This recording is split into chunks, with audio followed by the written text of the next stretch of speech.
So I know we flew through basics and innovation, but we're doing good? Okay. Let's make sure you understand how the monitor works. Not to insult anybody's intelligence, but everyone is in a little different level of their comfortableness with how the capnography part of the monitor works. Okay?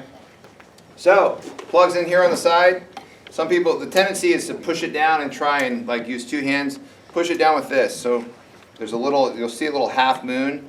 Put it right in there, drops it down, press it in, and then just needs a quarter turn. Okay? So what are the steps to get this to work? Obviously turn on the monitor. So I'll take step one. The minute I said that, I knew what the answer was going to be. What else? Press the CO2 soft key. Good. Okay. Kyle, your Zoll rep, makes a good point to turn it on and press the CO2 key first because it takes a little while to initialize. It doesn't matter what order. You can have it on the patient and then plug it in. It doesn't need to calibrate or anything like that. One thing that the MicroStream does a really good job of, which is what the MicroStream is just Medtronic's patented side stream technology. Okay? Was Iridian. Iridian was bought by Covidien, now Covidien was bought by Medtronic. This all happened over the last 4 or 5 years. So you'll see on the packaging it still says Iridian. And you'll see, which is a Jerusalem-based company, you'll see on my thing it says Covidien, and then we introduced ourselves as Medtronic just to confuse you. But now everything is under the massive Medtronic envelope, okay? All right, so documentation is obviously a big deal with what we do, and you guys are not using the electronic file. Engine 3, 10730 West 100. Why engine 3? Godspeed. Put them on a cannula. 1500. Engine 3. All right. 130 West 143rd Street. So you guys are not. Map page 8B. Do we need to listen to that? Sorry. Good.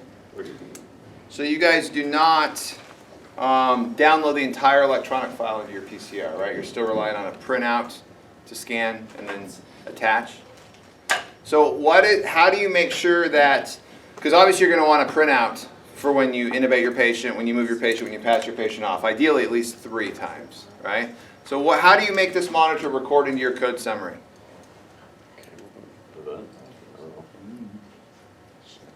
So if I intubate and I press the print button,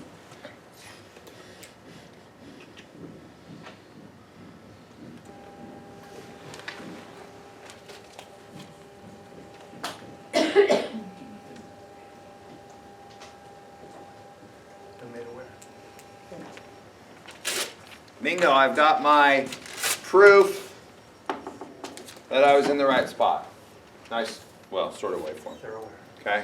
What if I lose that? Or it gets nastiness on it? Now where do you go to get another copy? This didn't record it, so. You go into the code summary. Is it going to be in the code summary? No, print does not record at all. That's why the E-Series said record instead of print. I heard it. You need to? Snapshot. Okay? So snapshot, which is a little camera down here. You guys remember the snapshot now? Ring a bell? What are we, 12? Everyone has said that. Snapchat. So, right here, this camera by the blood pressure cuff insignia, whatever you call it, icon. We press that. Okay, so if we press that, we will get a printout.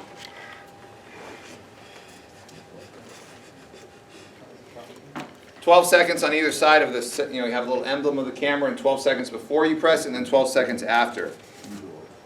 Now what's nice about that is you get the printout, and if you lose this, it's now in the code summary. Okay? So Snapchat, the camera button, that is what you need to press, not print. Okay? Don't even get in the habit of pressing the print button when you intubate, because it's going to print and record. Print will only print. Okay? And ideally 3 times. I don't always get 3 times, to be honest, because I'm monitoring the tube visually, but I definitely get initial, and then when we get to the hospital, for sure. At least at a minimum, NCAP your call. Okay? If anything got frisky and they were trying to say, no, something happened in transport, you can, assuming they haven't erased the file, you can download the entire electronic file and see every second the patient was on the monitor. Okay? So you at least want the NCAP in your what do you call it, your PCR, if not a middle one. Where's my clicker? Over here. What are other uses for waveform capnography and cardiac arrest other than tube placement, documentation? See if they're viable. See if they're viable. CPR. Good CPR quality. What about viable? Well, it's the numbers at like 8 and staying there. Yeah, what's that threshold of no return the HA set teaches?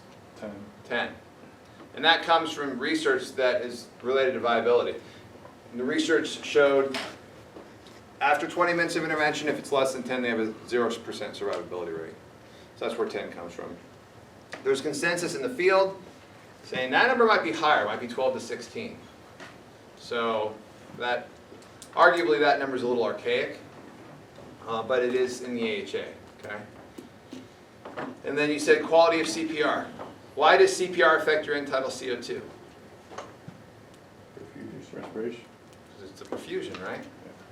Because how does the CO2 get from the cells to the lungs? Perfusion. And when the heart's not pumping and you're doing CPR, you're the only thing. CPR and cardiac arrest is the only thing delivering CO2 to the lungs. So if it's bad, so will the end tidal CO2. It will drop.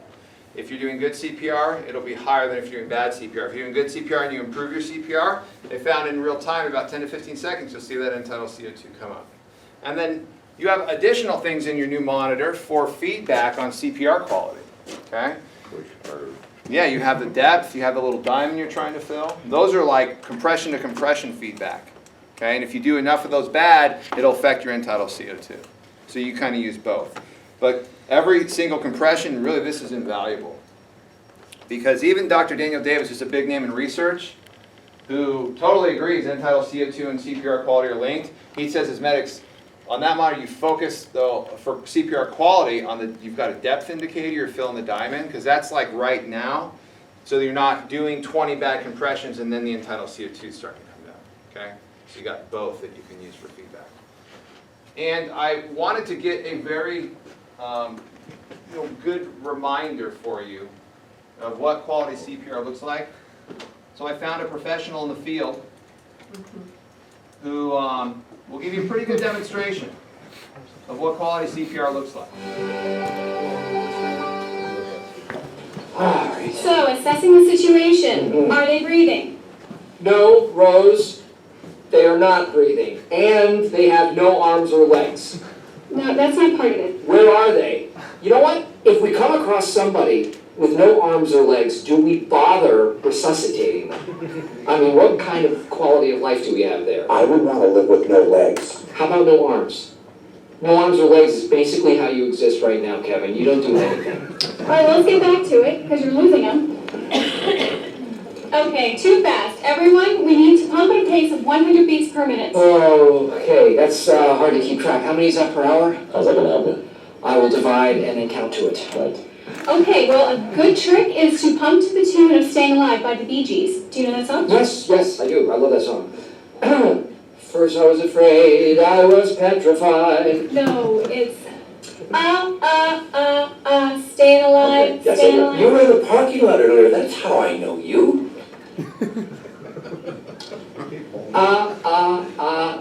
Staying alive, staying alive. Staying alive, staying alive. You can't tell by the way I use my walk. I'm a woman's man, no time to talk. What is it now? Bring more, been kicked around since I was born. It's alright, it's okay. You can look the other way. You look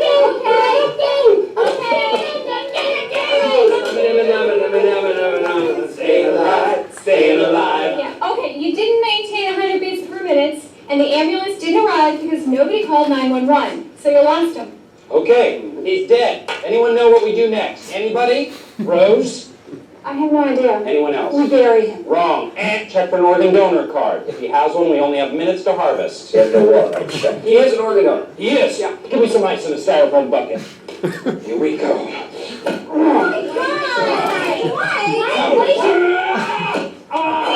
We search for the organs. Where's the heart? The precious heart. Commonwealth, I need to sit on.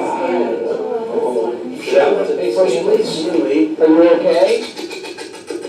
Oh my God. Can you tell me why you had to cut the face off the dummy?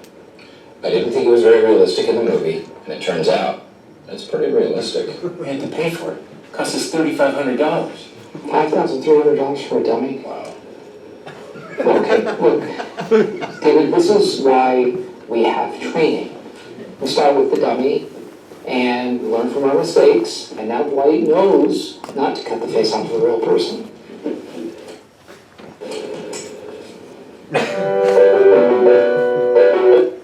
All right, back to work. That's all the comedy I've got for you. So we've got quality of CPR, we've got documentation, we've got 2 placement confirmation. What else? Uses of this new waveform capnography in arrest. So if they're coming, when they're coming back, possibly? ROSC, return of spontaneous circulation, hopefully that's what we're working towards. So how does ROSC affect your end tidal CO2? Jumps up. In fact, research has shown it's the earliest, not always, but usually the earliest indicator of ROSC. You get the sudden rise in end tidal CO2, and before you can even palpate pulse, which gives it a little, makes it a little bit ambiguous sometimes because it does happen so early. What else will raise your end tidal CO2 though? Something you might give the patient. Yep. Bicarb. Bicarb. Right? If you put a base in an acidic environment, it's going to find acid to neutralize and make CO2. So ROSC will increase end tidal CO2 pretty dramatically. Bicarb 10 to 15 points, pretty substantial. Not as dramatic as ROSC, but still pretty big. So how do we determine, let's say you've given bicarb and you get a rise, and then whatever, you're coming up on the rhythm check and you've had this increase in end tidal CO2, and you're trying to determine, is it ROSC or something else?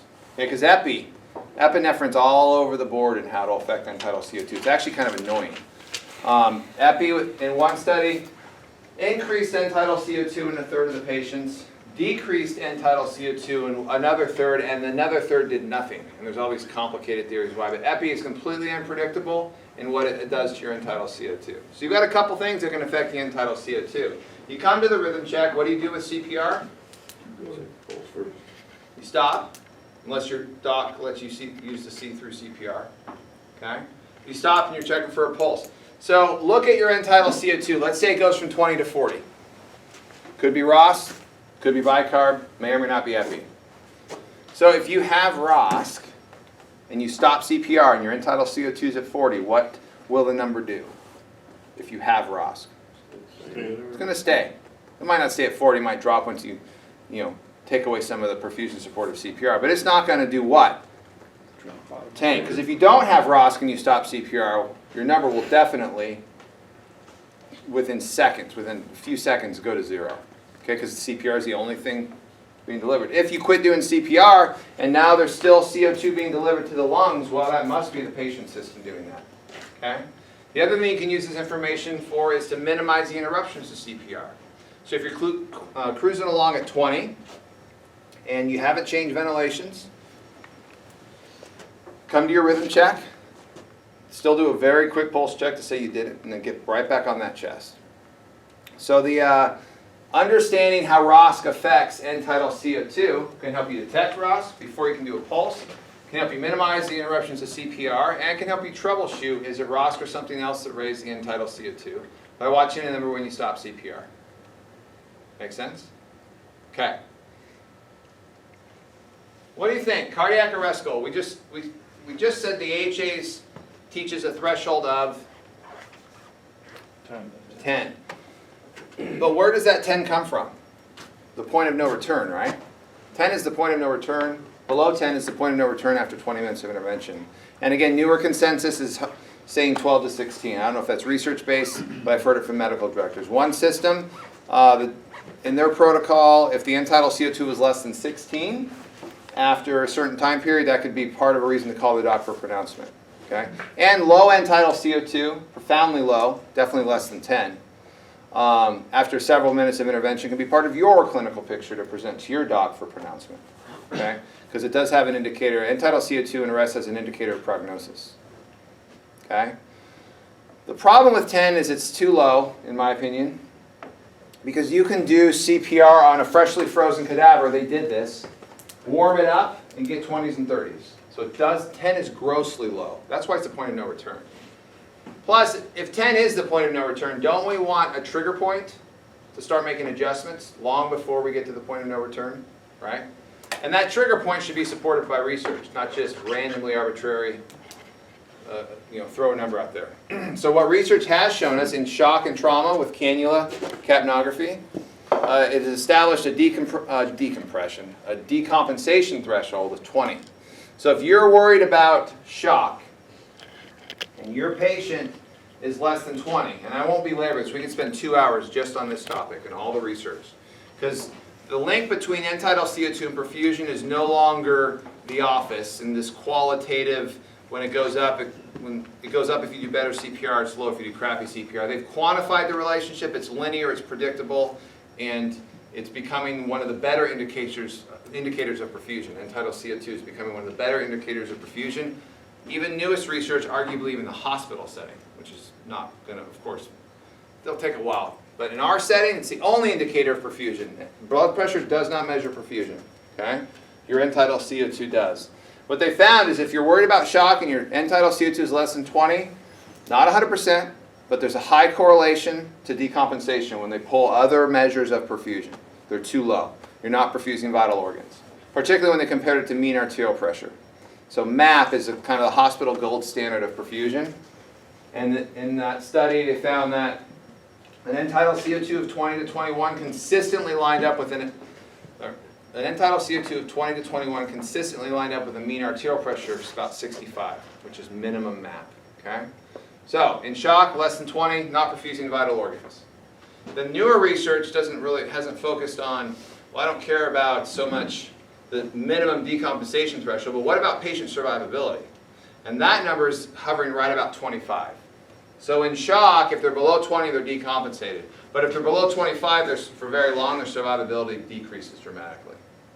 So ideally, we want, if we're worried about perfusion problems, which are we worried about perfusion problems in cardiac arrest? Yes. Dumb question. Absolutely, that's everything we're doing. We're trying to restore the patient's perfusion, right? Everything we're doing is just restore perfusion. So in a perfect world, above 25, but for sure above 20. And this isn't just random information for me to fill a capnography class. There's a brand new study that just finished a year ago, isn't even published. I just have permission to share it, where they use this information in cardiac arrest to determine if there's a better way to know when to defibrillate someone than a random 2-minute interval, right? Because if it's a shockable rhythm, we shock it, then we do 2 minutes of high-quality CPR, and then we shock. Yes? Sound familiar? So this study at the Einstein Medical Center in UC San Diego said, well, we know all this link of perfusion end-tidal CO2 has been quantified. We know the 20, we know the 25 for survivability. Let's use those thresholds to guide our defibrillation. So they had 3 groups. An end-tidal CO2 less than 20, defibrillate, see what the conversion chances were. Then they had a group of 20 to 25 and a group of over 25. When comparing defibrillating a patient with an end-tidal CO2 less than 20 versus defibrillating a patient with an end-tidal CO2 greater than 25, there was a dramatic, significant increase in chances of converting that rhythm. Right? 20 to 25 was statistically insignificant. So this information might change how we even run the AHA algorithms in the future. It might not be off a random time interval. It might be off perfusion feedback from the patient. Because why did we get away from shock, shock, shock without CPR in between? Back in 2005. Because we don't want to defibrillate tissue that's not perfused. They've known that if you defibrillate tissue that is poorly perfused, it won't convert out of the rhythm, for sure. Okay, so it's all about perfusing the tissue, high quality CPR, increasing the chance of converting out of that rhythm. Okay? So, what do you think a better minimum goal than 10 would be in cardiac arrest?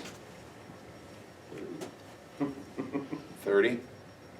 Okay, that would be 20. At least 20 and preferably 25.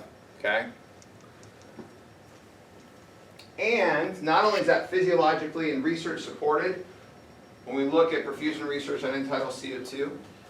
It also gives you plenty of time to fix things before we do get to the dismal threshold of 0% survivability. Okay? You've got several points to start getting onto a problem other than they're dead in the first place. And we need to do some changes or we're going to have a pronouncement. Okay? So then that begs the question, what are the things we can do? Let's say we're running a cardiac arrest and our patient's end-tidal CO2 is 17. And we just had this discussion, at least 20, preferably over 25, based on the newest research. What are things we can do to try and get that end-tidal CO2 higher? CPR. Make sure you're doing really good CPR, right? Seems simple, but make sure that box is checked. And since you guys are doing manual CPR, right? Just get a new person on the chest. If you've got an end-tidal CO2 that's dropped below 20, just get a new person on the chest. Why not? Make sure, and double checking all your feedback indicators so we can get that box checked if that's not the problem. If that increases it over 20 to 25, great. But what if it doesn't? Don't hyperventilate. That's the number one thing. And is hyperventilation bad in arrest? Is there studies out there that say over 16 times a minute, 0% survivability rate? There's medical directors out there that won't let their medics and EMTs even use a BVM, adult BVM. They have to use a pediatric BVM. Hyperventilation is really, really bad. Okay? It's not a hyperoxygenation issue. Okay? I mean, there's probably some other minor factors that go into it, but the main one is too much pressure in the chest. Okay? When you ventilate a patient, you put positive pressure in the chest, which decreases venous return to the heart, and then decreases cardiac output throughout the subsequent compressions. Okay? Ideally, what we want is negative pressure in the chest, which we have a brief period of negative pressure during the recoil phase of CPR. That's what the rescue pod was all about, was trying to elongate the negative pressure, because once the negative pressure happens, atmospheric air rushes in and neutralizes it, so it is like a delay one-way valve, because during negative pressure, the most blood will return to the heart. Neutral pressure, not as much. Positive pressure, way less coming back to the heart, way less going out. The HA did reinforce this with a very subtle change in the 2015 guidelines. Before 2015, how often did we ventilate an intubated patient? Once every how many seconds? 6 to 8 seconds. Now, as of 2015, it's once every 8 to 10 times a minute, once every 6 seconds. Okay? So it's very subtle, but it's just emphasizing we cannot hyperventilate patients in arrest. Research on medical providers is that in the hospital setting, curious how fast are we ventilating patients? Are in the 30s. We're ventilating these patients 30 times a minute. And there's other research, greater than 16, 0% survivability. There's the AHA saying 10 times a minute. So it's a big problem everywhere in medicine throughout the entire U.S., and I can only assume abroad as well. So there's two ways to hyperventilate a patient, right? There's the rate, and then there is the volume. So rate on an adult patient needs to be what? Every 6 seconds, which equates to, if you're using the respiratory rate in your capnography, 10 times a minute. So 10 times a minute. And then for kiddos, just the bottom end of what's normal for their age group.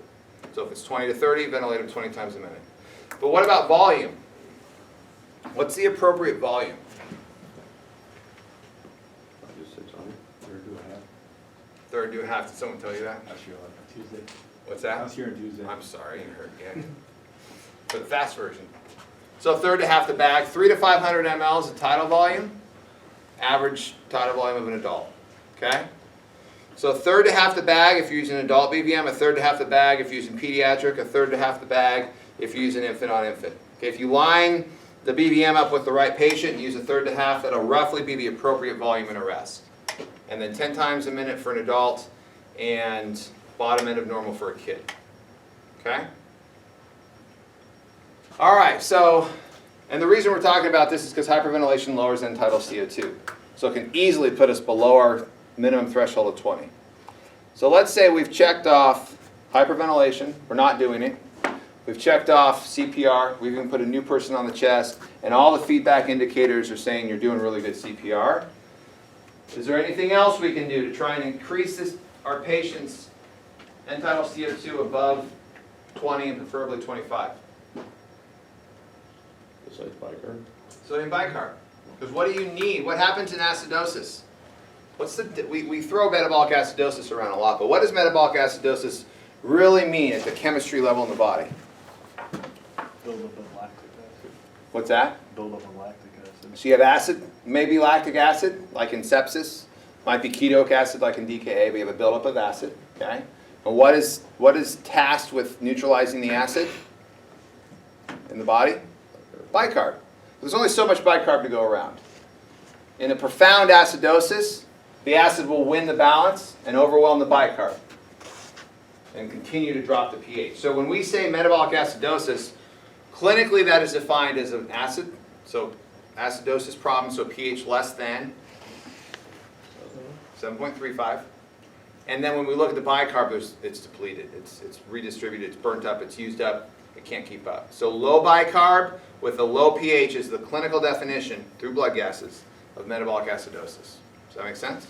So if that's the definition, and low bicarb, and I need bicarb to make CO2 in the first place, what is low base in the system going to do to the ability to neutralize an acid? What's it going to do to your CO2 production? It's going to bring it down. So acidosis lowers CO2 because of a production problem. Okay? You have to have bicarb to make CO2. And it might be going through your mind, well, why don't the body just put in more bicarb? The kidneys regulate bicarb, and it takes hours to days for them to change levels, no matter what's going on. It's like all Trump and the Congress and everyone's got to come together and agree with the judicial branch that this is what we're going to do, and then we're going to do it. By that time, the patient will be dead. Okay? So it's not like in real life, if we use baking soda as the analogy, you can just run down to Walmart and buy more baking soda real quick and continue. It's the body, that's just not how it works. Okay? It'll take the patient, the acidosis will kill the patient long before the bicarb increases of any significant level to fight the problem. Okay? So the pH continues to drop, the CO2 production drops. And then as perfusion problems set in, the delivery drops to the lungs. Okay? So if you have someone in metabolic acidosis in cardiac arrest, what will that do to your end-tidal CO2 level? It's going to drop it. Does that make sense? Because of a bicarb issue. So if your patient is below 20, running at end-tidal CO2 of 17, we make sure we're not hyperventilating the patient. We make sure we're doing really high-quality CPR. And then we can consider, only after we've done the basics, pushing bicarb or calling your doc and getting permission. I know it's a little different around here whether you can just push it or call the doc. I don't know if that's partly confusion with the protocol or how it really is. What is it? Push it. Just push it. You guys can just push it? Yeah. Okay. Ask for forgiveness later. Ask for forgiveness later. It's the Catholic way.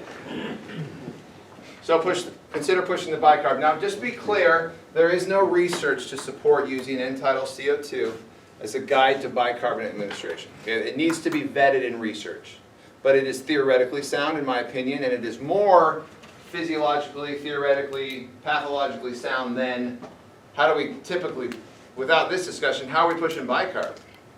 It's a last resort. Last resort. So that's one of the reasons I think it gets a bad rep, because everyone who's about to die and get pronounced gets bicarb. And Versed and fentanyl and everything else. We can say we did everything we could. And then when they pull the research and they see all these patients that died and they all got bicarb, well, statistically it looks horrible.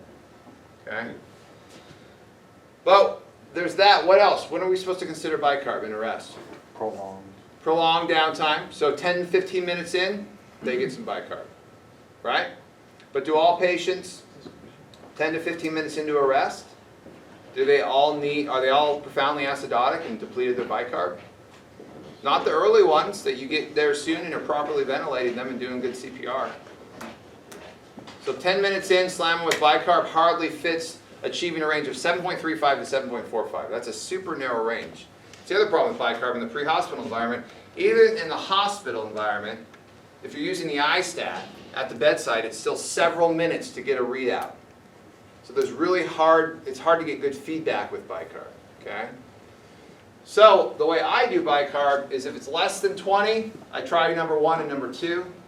if I still can't increase the end-tidal CO2, I give the patient bicarb. And I'll just give them 2/3 the dose. Typical adult, I'll just give them an amp of bicarb. And see what it does. If it goes from 17 to 28, I'm good. Okay, I'm above my threshold. It was an acidosis problem. That was, and hopefully 28, PaCO2 is higher than that. Hopefully I'm running 35 to 45-ish. Okay? What happens if the patient's end-tidal CO2 is 30, and 10 minutes in, you give them 70, 80 milliequivalents of bicarb? What's that going to do to their CO2? You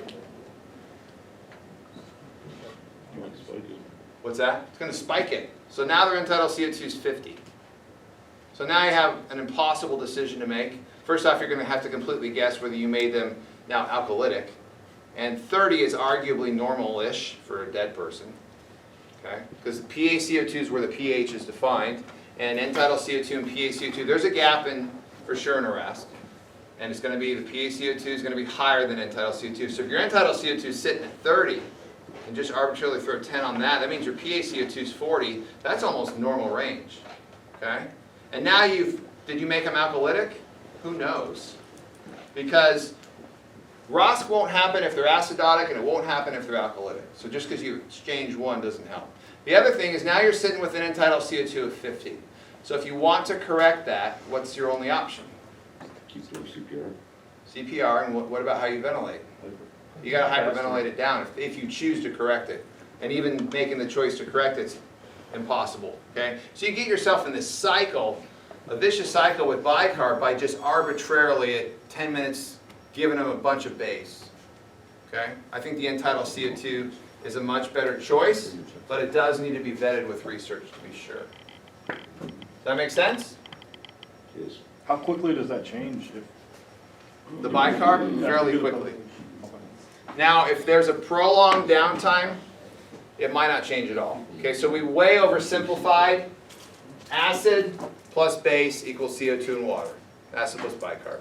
There's a bunch of things that catalyze that, strong ions being one of them, sodium and chloride.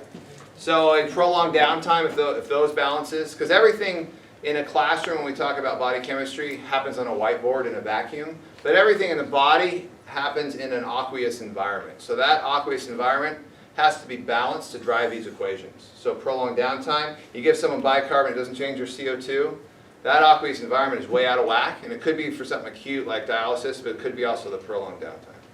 But if everything is in balance in that aqueous environment, and you give the bicarb, the end-tidal CO2 will be within several seconds.